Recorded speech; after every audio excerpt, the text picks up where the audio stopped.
तो ये 6 साल भी गुजर गए और ऐसे गुजरे कि लगा कि मैंने 6 बार आंखें झपकाई हैं, इतनी तेज़ी से निकल गए।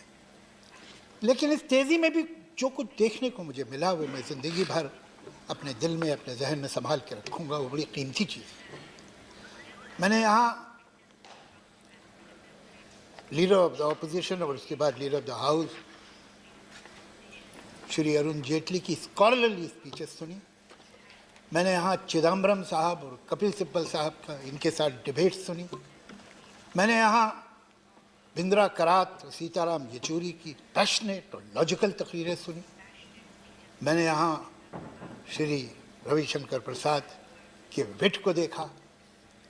यहाँ राम गोपाल यादव साहब जो सख्त से सख्त बात नर्म से नर्म लहजे में कह सकते हैं, उनकी बातें सुनी। और भी सुनता, लेकिन मुझे एक किस्सा याद आ रहा है। मजाज उर्दू के एक बहुत बड़े शायर थे और उनका सेंस ऑफ ह्यूमर भी बहुत मशहूर था।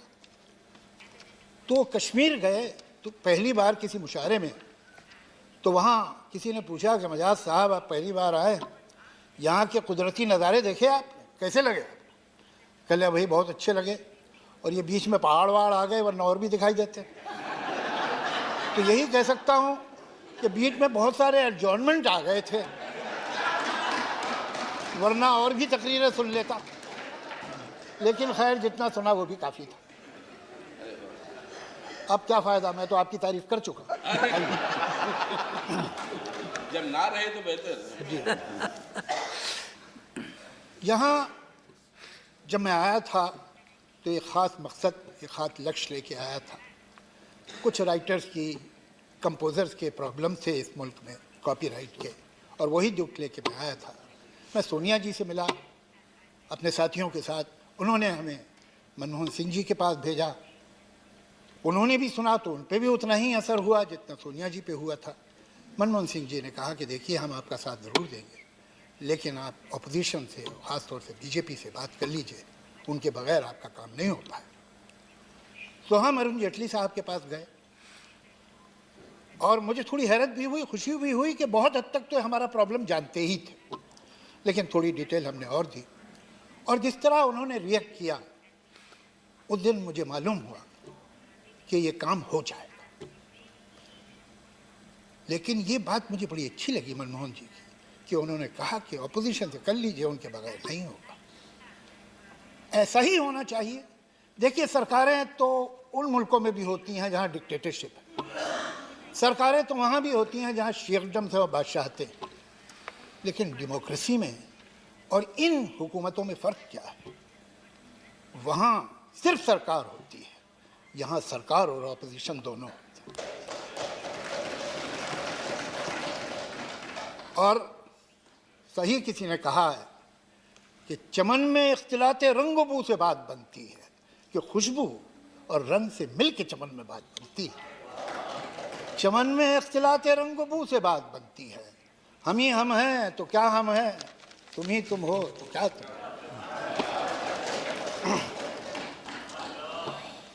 देखिए क्या है कि हम बड़े खुशकिस्मत लोग, और हम शिकायतें तो करते रहते हैं हुकूमतों से भी और देश से भी और समाज से भी, लेकिन जो हमारे पास है उसका शुक्रिया हम अदा नहीं करते जितना हमें करना चाहिए, और जितना उसका एहसान मानना चाहिए उतना हम मानते नहीं।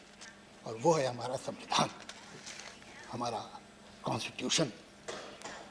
ज़रा नज़र उठा के देखिए, यहाँ से चलेंगे तो दूसरी डेमोक्रेसी आपको मेडिटेरियन कोस्ट पे मिलती है। वो क्या बात है, वो क्या ताकत है हमारी जो हमें यहाँ मिलती है। और ये संविधान हमें डेमोक्रेसी देता, लेकिन डेमोक्रेसी, ये याद रखिए, बगैर सेकुलरिज्म के नहीं हो सकती। ये वो मुल्क हैं जिनमें सेकुलरिज्म नहीं, और इसीलिए डेमोक्रेसी नहीं। डेमोक्रेसी का मतलब क्या होता है कि ज़्यादा जिस बारे में लोगों की राय होगी, जिस तरफ अक्सरियत होगी, जिस तरफ मेजॉरिटी होगी, वो बात मानी जाएगी, जिस तरफ माइनॉरिटी होगी वो बात नहीं मानी जाएगी। लेकिन डेमोक्रेसी ये मान के चलती है कि ये मेजॉरिटी और ये माइनॉरिटी परमानेंट नहीं है, यह हर इशू पे बदलेगी।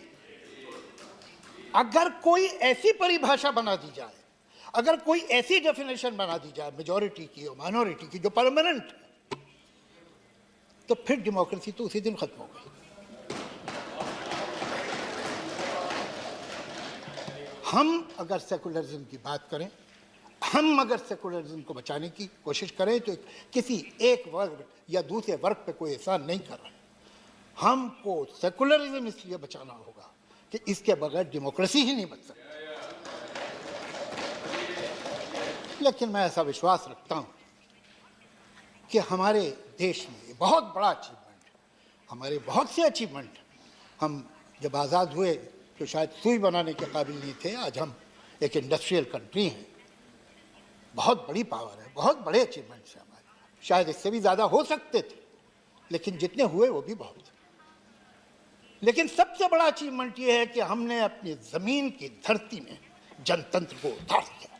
उसकी जड़ें इतनी गहरी हैं कि उखड़ नहीं सकती है, ये मुमकिन नहीं। ये बहुत बड़ा तोहफा है जो हमारे बुजुर्गों ने हमें दिया है। और एक तरफ ये डेमोक्रेसी, एक तरफ ये कमाल का संविधान, और दूसरी तरफ एक ऐसा मुल्क, एक ऐसी आबादी जिसमें 50% लोग जो हैं वो 27 साल की उम्र से नीचे, जहां 35 करोड़ लोग यंग हैं, 10 साल और 25 साल के बीच में। ये एक यंग मुल्क है, इतनी एनर्जी है इसके पास अच्छा कानून है, इसके पास एनर्जी है, इसके पास इल्म है, टैलेंट है, कैलिबर है। मैं ऐसा मानता हूं, इसलिए नहीं कि मैं हिंदुस्तानी हूं, इसलिए कि ये सच बात है कि एवरेज हिंदुस्तानी का आईक्यू बहुत अच्छा होता है। वो पढ़ा लिखा ना हो, वो गांव में रहता हो, वो जबान टूटी फूटी बोलता हो, लेकिन उसकी अक्ल है, वो नादान नहीं। हर चीज हमारे फेवर में। तो फिर क्या वजह है कि आज दुनिया के सबसे ज्यादा बेरोजगार हमारे मुल्क में? क्या वजह है कि दुनिया के सबसे ज्यादा टीबी के मरीज हमारे मुल्क में? क्या वजह है कि दुनिया का हर 5वां बच्चा जो 5 बरस की उम्र से पहले मरता है वो हिंदुस्तानी होता है? क्या वजह है कि हर साल एक कैलेंडर ईयर में 50,000 औरतें माइनर प्रेगनेंसी के कॉम्प्लिकेशन की वजह से मर जाती हैं? हमें ये सोचना होगा। ये शक्ति, ये कानून, ये सिस्टम सब हमारे पास हैं, तो हम तरक्की, डेवलपमेंट करना चाह रहे हैं तो कौन सा, किसका डेवलपमेंट, किसके लिए और किसकी कीमत पर? डेवलपमेंट जीडीपी नहीं है, डेवलपमेंट है ह्यूमन डेवलपमेंट इंडेक्स। सवाल ये है, जीडीपी तो मैं आपको बताऊं, एक मुल्क है दुनिया में, ब्राजील, जहां दुनिया की तीसरी सबसे बड़ी प्राइवेट प्लेन्स की फ्लीट है और उनकी 1/3 आबादी पावर्टी लाइन के नीचे है। ये हमें अपने देश में नहीं देखना है।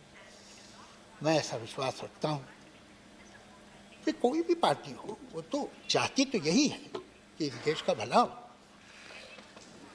और अगर हम जरा सा उठ जाए, मैं देखता हूं कि जहां ये समस्या है, बेरोजगारी की, हॉस्पिटल की, दवा की, स्कूल की, कॉलेज की, इंफ्रास्ट्रक्चर की, वहां हम अपनी एनर्जी किन चीजों में लगा रहे हैं? वो क्यों वेस्ट हो रही है? आए दिन कुछ ऐसी बात सुनने को आती है जो न सुनते तो अच्छा था। अभी 2-3 दिन पहले एक साहब है जिन्हें ख्याल हो गया कि वो नेशनल लीडर है, हालांकि हकीकत ये है कि वो हिंदुस्तान की एक स्टेट आंध्रा, कि एक शहर हैदराबाद, कि एक शहर, उस शहर के मोहल्ले के लीडर है। उन्होंने ये कहा कि वो भारत माता की जय नहीं कहना चाहते, नहीं कहेंगे, इसलिए कि संविधान उन्हें नहीं कहता है। संविधान तो उन्हें शेरवानी पहनने को भी नहीं कहता और टोपी लगाने को भी नहीं कहता।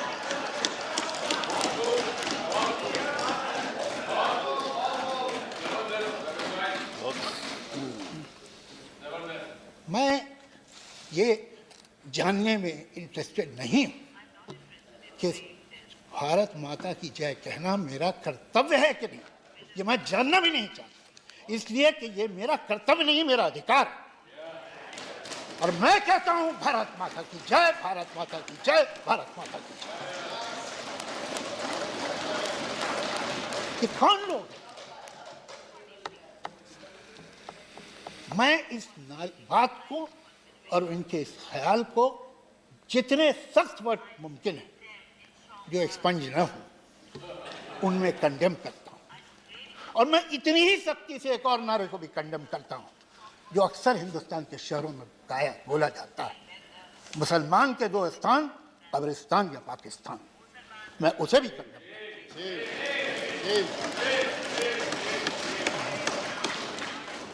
अब हम रुक नहीं सकते, वक्त रुकता नहीं, या तो हम आगे जाएंगे या पीछे जाएंगे। हमें फैसला करना है। हम इस दोराहे पे जिन मुल्कों में, जिन समाजों में अक्लमंद वो है जो तजुर्बे से सीखे, लेकिन उससे ज़्यादा अक्लमंद वो है जो दूसरे के तजुर्बे से सीखे। देख लीजिए, जिन मुल्कों में धर्म का बड़ा बोला भाला है, जिन मुल्कों में ये यकीन है कि गुजरा हुआ ज़माना बड़ा अच्छा था, जिन मुल्कों में ये ख्याल है कि जो हम कह रहे हैं वही ठीक है, सब तेरे सिवा काफिर, आखिर इसका मतलब क्या, सर फिरा दे इंसान का ऐसे खप से मजहब क्या। जिन मुल्कों में ये खप, वो कहाँ गए जहाँ बात पर जबान कटती है, जहाँ आप एक लफ्ज़ बोल दें जो धर्म के खिलाफ हो, मजहब के खिलाफ हो, तो फांसी दे दी जाती है। वो मुल्क हमारी मिसाल बनने चाहिए, या वो कि जहाँ हर तरह की आज़ादी, जहाँ last temptation of Jesus Christ भी बन सकता है। कौन से मुल्क सही है? कहाँ इंसान आराम से है, कहाँ गंदगी देता है? ये दोराहा है। आजकल जिसे हम फ्रिंज कहते हैं, वो फ्रिंज दिन ब दिन बड़ी होती जा रही है और उसकी ज़रूरत नहीं है। मैं शायद मेरे कुछ दोस्त मुझसे नाराज़ भी हों इस बात, लेकिन ये मैं दिल से समझता हूँ कि इस सरकार में बड़े काबिल लोग भी मौजूद हैं और जो बहुत अच्छा काम करते हैं और कर सकते हैं, लेकिन उनके ऊपर ये बहुत बड़ी जिम्मेदारी है कि ये सो कॉल्ड फ्रिंज, जो कि न सिर्फ मामूली लीडर्स हैं बल्कि एमएलए भी हैं, एमपी भी हैं, मिनिस्टर ऑफ स्टेट भी हैं और कभी कभी मिनिस्टर भी हैं, वो इनको काबू में ले। इसलिए जावेद साहब, जी, मजबूरन मेरी नजर घड़ी पे है। मैं भी मानता हूं सर, वक्त अच्छा नहीं है। मैं बिल्कुल आपके साथ हूं। तो मैं यही उम्मीद करूंगा कि ऑपोजिशन हो कि सरकार, ऑपोजिशन का भी रोल